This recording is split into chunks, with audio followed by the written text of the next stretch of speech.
So my father's name was Leslie Moore. He was a sergeant when his Australian company caught the ship out of Sydney up to Busan in southern Korea, quite away from the demilitarised zone.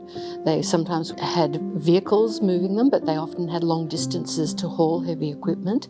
He was often a weapons instructor in his time in the army, but as Sergeant of C Company, they were backing up other regiments. They were moved up to what's now just a bit north of the demilitarised zone. This is one of the pamphlets that my father, Les Moore, picked up, usually along the barbed wire that were left by the People's Republic of North Korea, obviously to get the soldiers to pick them up, thinking it's a peace message at Christmas time. And inside it's saying, "Merry Christmas, Happy New Year" from the Korean People's Army.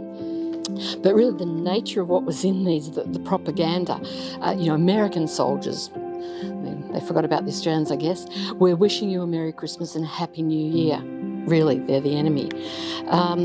Goes on to say things like, "The heartless men who sent you here have sent American soldiers to Europe. These soldiers too are told they must protect different countries from red aggression, but everywhere they go, they hear people yelling, 'Yanks, go home.'" This wasn't the way the GIs were greeted everywhere in World War II. They were really fighting aggressors then, being the Japanese and the Nazi warlords.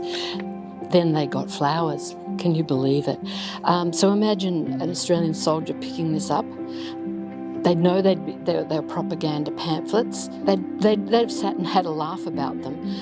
But if they were feeling weak and lonely, it could be something that triggered that loneliness and the thoughts of home. In July 1953, just before the armistice was signed, on the nights of the 24th and 25th of July, C Company was involved in the battle called the Hook, and Dad risked his life at that time to save his company, for which he received the MBE. As an adult, I realised that was just a couple of days after my second brother was born on the 21st of July, and I think, what a heart someone had to know that their service was so great and so important that they had to put aside personal issues and just do their duty right. The message I want to get across is just how sacrificial men were, men and women. And to me, especially with Anzac Day coming up, it's a time to be grateful for what we have had given to us by these people who have served. And I can recall Dad saying, certainly while he was still a full-time soldier, he never came to Anzac Day marches, but once he retired, he didn't miss one, and he came to the dawn service year by year, and he would just be thrilled to see the crowds of people along the streets of Melbourne, just so heart-touched by the fact that people had come out to show support for people who'd sacrificed so much.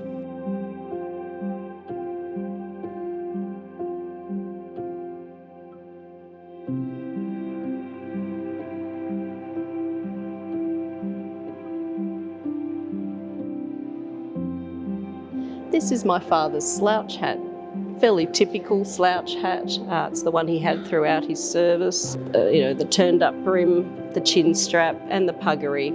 And this is the cloth patch of the 67th Battalion.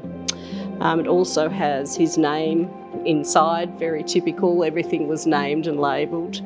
He did wear it when he was the intelligence officer in Korea. Also, I remember it being kept in a hat box up in the top wardrobe in their bedroom, and I do remember on occasions trying it on as a child. Dad really never spoke about his war service at all. He just mentioned how terribly bitterly cold it was over there. He was, they weren't well equipped with warm clothing, but yeah, it was just a terribly bitterly cold place.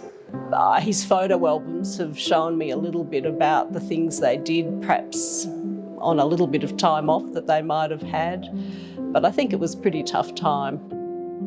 One poignant note that I think is worth mentioning is the sacrifice that really they gave up so much in their lives to do this, but his father passed away in January 1951, and he was unable, of course, to have leave or go home or to be at his father's funeral. So it is a lot of the things in their life that they give up because they're involved, in a war zone. It's great to be able to reflect on my father and his classmates and those who served alongside him during the Korean War. It's a bit of a forgotten war, not a war that's discussed very much. So I think it's important that its profile's being raised this Anzac Day and people can remember those veterans as well.